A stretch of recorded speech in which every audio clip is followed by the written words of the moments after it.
Il se réveilla avec une intolérable douleur à l'œil droit, mit plusieurs minutes avant de réussir à sortir de son lit, faute de pouvoir ouvrir les yeux. À tâtons, descendit par l'échelle et se dirigea vers la salle de bain dans laquelle il essaya d'examiner son œil dans le miroir situé au-dessus du lavabo. La sensation, comme une pointe lui perçant le globe oculaire, s'estompait lentement à mesure qu'il clignait des paupières et que d'épaisses larmes recouvraient et humidifiaient sa cornée avant de couler le long des ailes de son nez jusque sur ses joues et ses lèvres.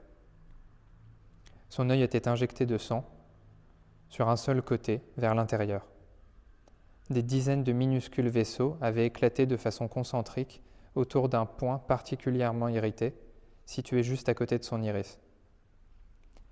Une fois la douleur plus supportable, il prit une douche, rassembla ses affaires et les rangea dans le coffre de sa voiture. Il remonta ensuite dans le lobby de l'hôtel pour y prendre un rapide petit déjeuner. Ce n'était pas inoubliable.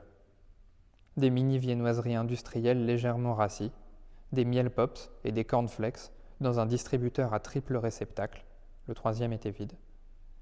Des tranches de fromage individuelles, certaines jaunes orangées, d'autres blanches, emballées sous vide, et des crackers, eux aussi enveloppés.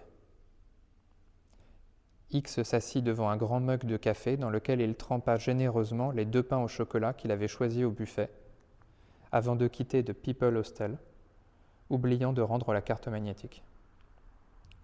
Il reprit la route.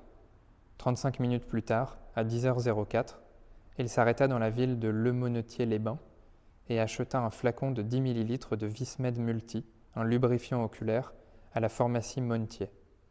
Sur le ticket de caisse, on peut lire l'heure d'achat, 11h06 et 52 secondes, indiquant une erreur de réglage du terminal de paiement.